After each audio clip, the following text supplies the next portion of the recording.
Nggak bisa diprediksi kalau Allah maunya kita lancar, tapi Allah kasih kita beres. Lebih bagus yang beres, karena lancar adalah proses, kalau beres sudah selesai. Hasilnya itu urusannya Allah. Bagus atau tidaknya itu nanti urusan Allah. Orang menjadi baik atau tidak itu nanti urusan Allah. Yang penting kita mau. Jangan pernah takut, jangan pernah khawatir dalam perjuangan. Itu jaminannya Allah Subhanahu wa ta'ala. Kenapa? Kalau kita pun mau ini benar-benar mau ngetes Quran, ya, Quran itu kan diamalkan. Kalau hanya hafal itu belum hafid sebenarnya. Mereka hanya hafal ya. Hafid itu yang menjaga. Mereka yang menjaga Al-Quran dan yang menjaga intinya dua perkara. Apa itu? Dua perkara. Oh. Yang pertama, dua perkara ini banyak bahkan orang sudah hafal sekalipun tetapi tidak bisa menjalankan yang dua inti daripada Al-Quran, yaitu perintah dan larangan. Kalau orang bisa menjalankan perintah dan menjalankan larangan apa yang ada di Quran, maka dia juga termasuk hafidhullah, menjaganya Allah, menjaga Al-Quran dengan cara mengamalkan. Hafal Quran full sekalipun, tahu semua isinya tetapi tidak mengamalkan, berarti dia hafidnya gagal.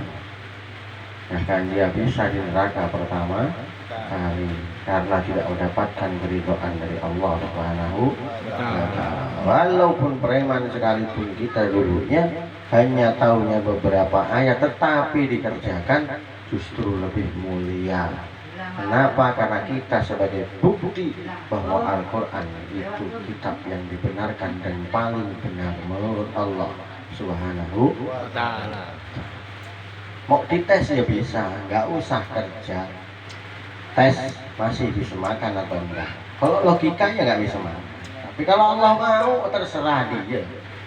Dia punya hak semuanya dunia dan full semua Allah punya. Kenapa kain mendapatin latang rizqoha? Bahkan tidak ada satu melata pun hewan melata yang tidak dijamin rezekinya oleh Allah Subhanahu wa ta'ala. Bayangkan yang paling melata itu adalah cacing. Kalau maju kadang dia nabrak akar, kadang maju dia nabrak batu, belok ke kiri dia nabrak tandus, tetapi kita nggak pernah melihat cacing itu kurus. Bahkan cacing kita nggak tahu mana kepalanya, mana ekornya, bahkan makannya bagaimana. Tapi karena jaminan Allah Subhanahu wa ta'ala, mereka ternyata bisa gemuk-gemuk. Bahkan kita yang kerja siang malam kadang kurus, bahkan hutang banyak. Jangan tersinggung yang punya hutang, cepat dibayar. Salam. Salam. Dengar.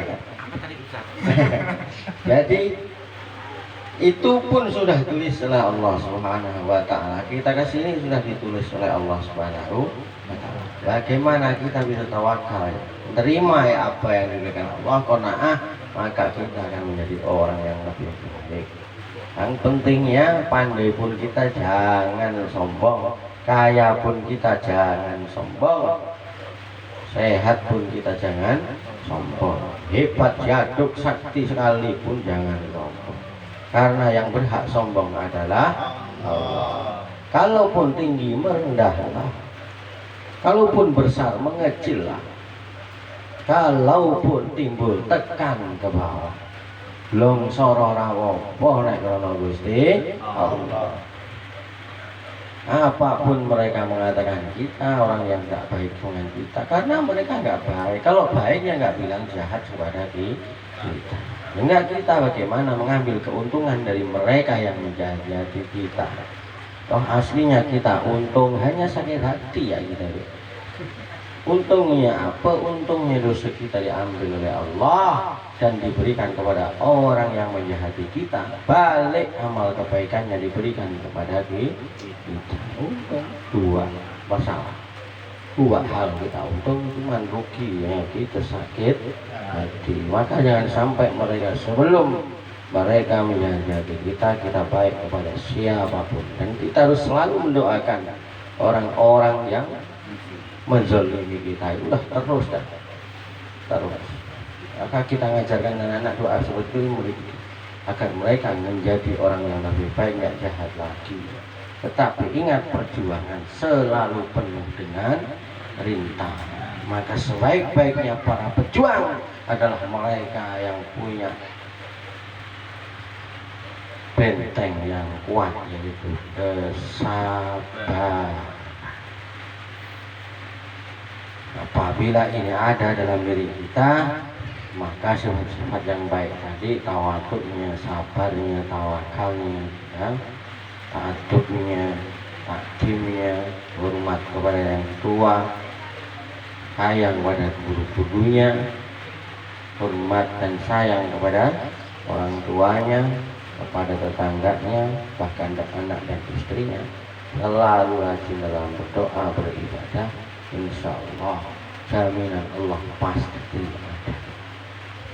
Maka untuk itu bersama-sama kita munajat malam ini kepada Allah Subhanahu wa Ta'ala melalui perantara beliau baginda Muhammad, para nabi, para rasul semuanya, para malaikatnya Allah Subhanahu wa Ta'ala, para wali-walinya Allah Subhanahu wa Ta'ala, khususnya kepada beliau Syekh Abdul Qadir Jilani, agar hajat kita, keinginan kita, cita-cita kita dikabul oleh Allah Subhanahu wa Ta'ala, terutama cita-cita, keinginan dan hajat dari beliau saudara kita Bapak Joko beserta istri dan anaknya diberikan kabul oleh Allah Subhanahu wa Ta'ala.